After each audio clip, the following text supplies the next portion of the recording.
નમસ્કાર દર્શક મિત્રો, અભિપ્રાય ન્યૂઝમાં તમારું સ્વાગત છે। શહેરમાં સતત બનતા અકસ્માતોની ટ્રાફિક પોલીસ અને પાલિકા તંત્રની કામગીરી પર ગંભીર સવાલો ઊભા કર્યા છે।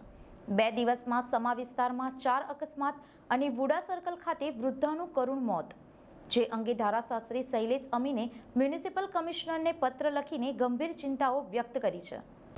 વડોદરામાં વધતા ટ્રાફિક અને બેદરકારીને કારણે અકસ્માતોની વણઝાર યથાવત છે। સમા વિસ્તારમાં માત્ર 2 દિવસમાં 4 અકસ્માત સર્જાતા સીસીટીવી ફૂટેજ સોશિયલ મીડિયા પર વાયરલ થયા હતા। તે સમયે વુડા સર્કલ ખાતે બસથી નીચે આવી જતા વૃદ્ધાનું સ્થળ પર જ મોત નીપજ્યું, જેને લઈને નાગરિકોમાં ભારે ગુસ્સો ફાટી નીકળ્યો છે।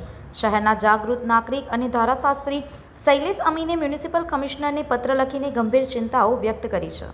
તેમણે જણાવ્યું કે વુડા અને એલએનટી સર્કલ ખાતે સિગ્નલ લાઇટો દિશાવિહીન રીતે કાર્ય કરે છે, જ્યારે ક્રોમા બિલ્ડિંગ પાસેનો મંગલ પાંડે રોડ અત્યંત સાંકડો હોવાને કારણે જીવલેણ અકસ્માતોની સંભાવના વધી રહી છે। વધુ મોટો બનાવ બને તે પહેલાં ટ્રાફિક પોલીસ તથા પાલિકા તંત્રએ તાત્કાલિક સુધારાત્મક પગલાં લેવાની જરૂર છે। ગઈકાલે આ વુડા સર્કલ, આ એલએનટી સર્કલ છે, આ વુડા સર્કલ એલએનટી સર્કલ જેને કહેવાય છે, અહીંયા ગઈકાલે એક અકસ્માત સર્જાયો અને એક બેનનું અપમૃત્યુ થયું।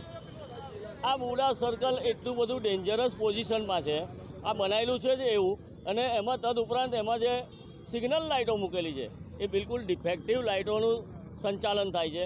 એનું સેટિંગ જ એવું કર્યું છે કે ના થતો પણ ટ્રાફિક જામ થાય અને ના થતાં લોકો ઊભા રહી જાય અને અથડાઈ જાય।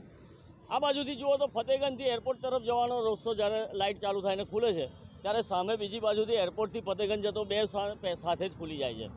એટલે જે કારેલીબાગ તરફ ફરવાના છે એ બધા અહીંયા આગળ આવીને ઊભા રહી જાય છે, અને પેલી બાજુ મંગલ પાંડે જવાના છે એ અધવચ્ચે ઊભા રહે છે। એટલે સર્કલ ચારેય બાજુથી ભરેલું ને ભરેલું રહે છે, વાહનોથી ભરેલું રહે છે, ને એની સાઈડની જગ્યા છે જ્યાં આગળ દૂરથી જાય, જ્યાં સ્કૂટરો ચલાવે ત્યાં આગળથી પછી હેવી વ્હીકલો ચડી જતા હોય છે, અને આવા વ્હીકલો ચડી જતાં સ્કૂટર ચાલકો બિલકુલ જોખમમાં મુકાઈ જાય ને અકસ્માતનો ભોગ બને છે।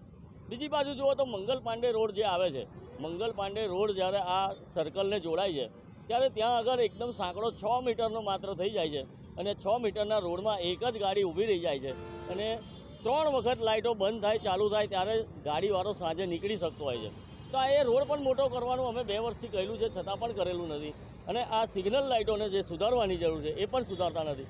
તદુપરાંત 24 કલાક જ્યારે આ લાઇટો ચાલુ કરવાનું નક્કી કરેલું છે, તો 24 કલાક અહીં આગળ પોલીસ ડ્યુટીમાં તૈનાત હોવો જોઈએ કે રોકવા તૈયાર હોવો જોઈએ। ભારદારી વાહનો કયા સમયે જાય કયા સમયે નહીં, કેમ કે આ રસ્તો એવો છે કે હાલોલ બોડેલીથી પશ્ચિમ વિભાગમાં બિલ ભાયલી તરફના ડેવલપમેન્ટ થાય છે, તો રેતી કપચીના મોટા મોટા 40 ટનના હાઈવા સતત જયા કરે છે। સંવાદદાતા સાથે અભિપ્રાય ન્યૂઝ, વડોદરા। વધુ સમાચાર જોવા માટે અમારી યુટ્યુબ ચેનલને સબસ્ક્રાઇબ કરો અને જોડાયેલા રહો ફેસબુક, ઇન્સ્ટાગ્રામ અને ટ્વિટર પર।